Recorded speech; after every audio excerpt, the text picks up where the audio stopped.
All right. How's it going, everyone? Welcome back to the stable. Now, I did go over basically what I'm doing this week last night in the live stream, but I've already changed my mind. And pretty drastically, actually, as well. We had a good week last week. Might as well cover a quick update. Good week last week. We jumped up from about 28k starting round one up to 6.8, which I'm pretty happy with that jump. It's all thanks to Xerri on the captain. When you hit those 200s, I said last night, when you hit those 200s with the C, it changes everything for that week. Literally everything. There's probably 4 200s a year, and if you can captain 2 of them, you're dreaming. If you get that C on 2 of them, you're dreaming. So Xerri, unreal. Now my 2 changes, obviously Rosie and track, I had them as well, right? Rosie for me is Houston. I've already done there. Straight to Houston. There's talks of Worrell, right? I'm not sold on Worrell. Houston's done it before. McRae has apparently said that he wants to use Houston as the distributor. They want to get it in his hands. At 430k, Houston he used to average 105 to 110 when he was doing it for Port. They weren't using him like that last year, so if they're going to use him like that this year, he might go straight back to 105, 110. He could be D6 at the end of the year. I'm happy to get Houston in. I was tossing up on Lockie Ash and Nasiah. They just both have buys in a week. And I am in a cash total points league as well as a cash head-to-head league. So it's a bit contradicting, but for the total points, I did it with Anderson last week, brought him in for 1 week, and it didn't work because I thought he was going to score 150 on Richmond. I had my VC on him. I thought he was going to go nanas, and it didn't work. So I've learned my lesson, and I'm not going to chase that with Naz or Ash. Where Naz, I think, can go 150 on Brisbane because Brisbane don't really care what you do. They just fight fire with fire. So generally Naz might get 150, but I'm holding till after his bye. Maybe he can go a bit cheaper if he doesn't go that big. So Houston's in for Rosie. I feel like that's a pretty cruisy one. I think that's a smart choice. Now the other choice, track. Now I had Robertson and flex. Put track in flex, Robertson up. Last night this was Luke Jackson. I have changed to Gawn. And this is the big question, right? So here's the other thing. If Gawn, Grundy and Luke Jackson were all playing this week at their current prices, Gawn 690, Grundy 650 I think, and Jackson 611, I'm taking Grundy. But he's on his bye. These buys, man. So there's a world where I was like, can I wait? Can I wait and get Grundy next week? And I don't think I can. And like Gawn, you're not going to go wrong with Gawn or Grundy. They're going to be the top 3 rucks, and I think Jackson will be the 4th. This is where my thinking was. Do I think Jackson can be out average Xerri, Gawn, and Grundy? I actually don't think so because he has too many lulls because of the coach. Plays him in different spots. Just let's not get started, right?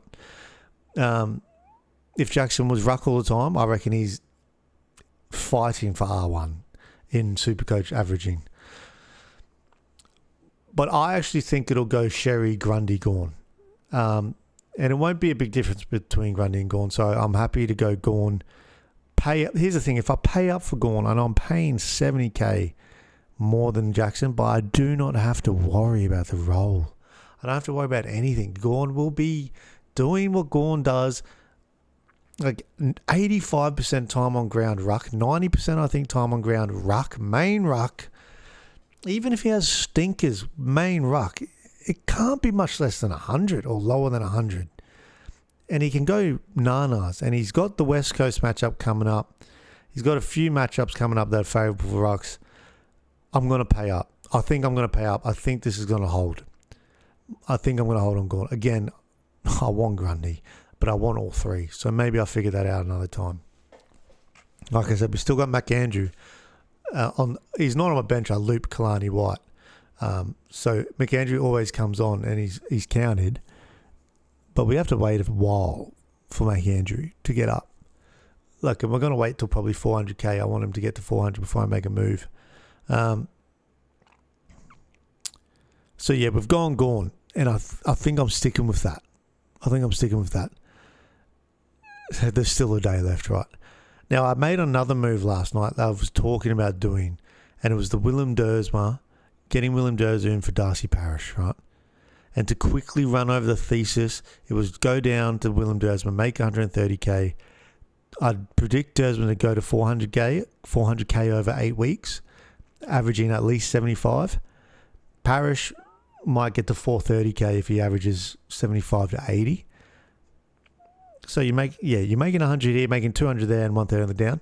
Now that's if that all worked out, right? That was my thesis if it worked. I've pulled back on it. One, because it costs a boost, so that's some extra value there.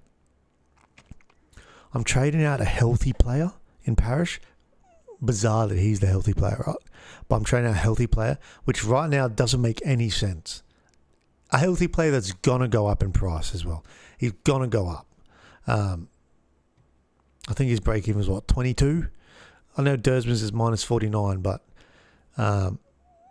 Parish is healthy right now. So it's just, he could get injured this week, then I can't go Dersma because Dersma will go up 60k, 50k. But right now, I feel like it's too quick on the trigger to move now, especially when he's going to go up. So I'm holding Parish, and I'm just going to accept I missed Dersma. I didn't miss many of the rookie ones, right? So I feel like I just need to accept that one. I missed it. It's annoying because I had him in my all preseason. All preseason. Till the last 3 days I had Dersma. So I'm fuming. But I don't think we're doing that. We're just doing Rosita to Houston, track to Gawn right now. That's the play. Murdoch, I'm holding. He played through the hammy, so it can't be that bad, if you know what I mean. So apparently he had hamstring awareness for most of the game, and he finished the game. So it's not like a Rosie situation where he's torn it off the bone. You know what I mean? El Track's done a proper hammy where he couldn't play. Murdoch played with it, so that's minimal. Maybe 2 weeks. It's not great coming back. You're susceptible to doing it again, which we want to make the money that Murdoch's going to make. But that's quickly on the other topic I will quickly want to run over in this vid, this update vid, is the must-haves. The must-gets, if you don't have them, is probably the better thing. The must-gets. Devin Robertson. Now, if you've tuned into the streams the last few weeks, you know my take on Devin Robertson. I think he can average 90. And I generally think he'll average 90. We can hold on to Devin Robertson till he gets to 480k, I reckon. He might be the last one. I'm that bullish on Devin Robertson. He just couldn't get into Brisbane's team, which a lot of mids couldn't. He is a very good midfielder. So if you don't have Devin Robertson, I think he is the must get. I think you can go down from track to Robertson. If you don't have Robertson, I would go down, make that money, and get Robertson. That would be my play. There's only one rookie priced player ahead of Robertson, and it's Jagger Smith. But it's almost like when people talk about this, we don't include Jagger Smith, right? Because it's Jagger. Must get. You shouldn't not have Jagger. Get Jagger. But in saying that, Devin Robertson's averaging higher. There's a world where Robertson averages higher than Jagger Smith. Generally. There's a world. I don't think that'll happen. I think Jagger will average higher. I think Jagger will have bigger ceiling games. I think you could see Jagger drop 130s a couple of times. But Robertson, the way he plays with tackles, etc., he won't have a low floor, I don't think. So Robertson and Jagger must gets. Jakes has already gone up to 190. That's a bit grim if you don't. Grills isn't a must get. Average 58, 170. He's not a must get. Dersma's not a must get, because if he was, I would have done the Parish move. But he's not a must get. Todd Marshall's close. Todd Marshall is very close if you don't have him. He looks good in this role. And I haven't been hot on Todd Marshall. I'll be honest, I didn't want him in the squad. I didn't. I tried to find ways to get him out before the season started, but it worked price-wise. And he looks good. He looks like he's going to be a very good cash cow for us. And we can field him for a while. Yeah, he's very close to a must. It's people will say Blamirez and Watkins, but their job security is weak. Like, it is weak. Even though Watkins was a good chance of going out this week with Wines coming back, but now Rosie's injured. He's probably safe, and he did have a good game, so he probably earned his credits. But one stinker, two stinkers max, I think both these lose their job security. So they can't stink it up once. So I don't think they're musts, but they are 99k. If you jump now, they're going to go up.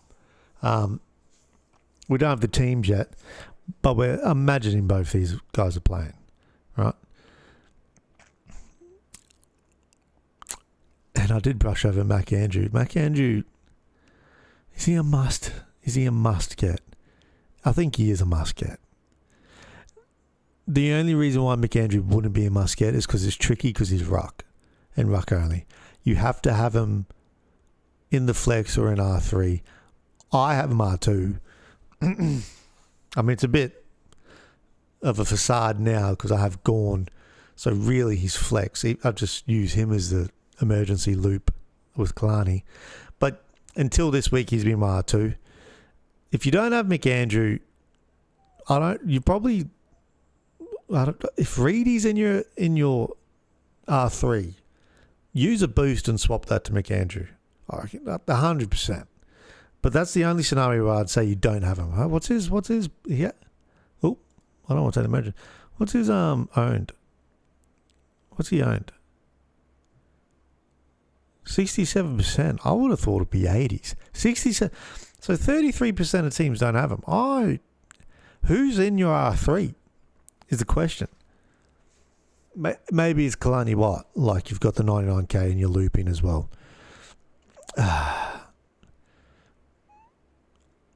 I would say the top three must-haves, must-gets, would be Jagger, Robertson and McAndrew. And Tom Marshall will be right there behind him. That's just me, though. That's just me. But, yeah, we'll wrap that up. Quickly, the captains. I'm looping. Kalani White plays on Sunday. Easy peasy. There's buys, so you can just use a buy player anyway. But, I don't know. Something I like using a Sunday player. VC on Xerri Saturday night against Essendon could go nuts. But why not VC him because we can? Because old Butts is playing Sunday against West Coast. For me, Xerri needs a 140. There's a rule about, I feel like there's a silent rule about 125. If your VC hits 125, you should take it. And you're a bit silly if you don't. Butters is playing West Coast, okay? I need a 140 from Xerri. He is playing Essendon and Blackstone. He could drop another 200. Generally. Could drop another 200. He might be the must-get of this week, honestly. Xerri at 687k. Absurdity. But anyway, we'll leave that one there. Pump for the week. Ins and outs tomorrow. I'll quickly run over the ins and outs once they come out tomorrow night. And yeah, good luck.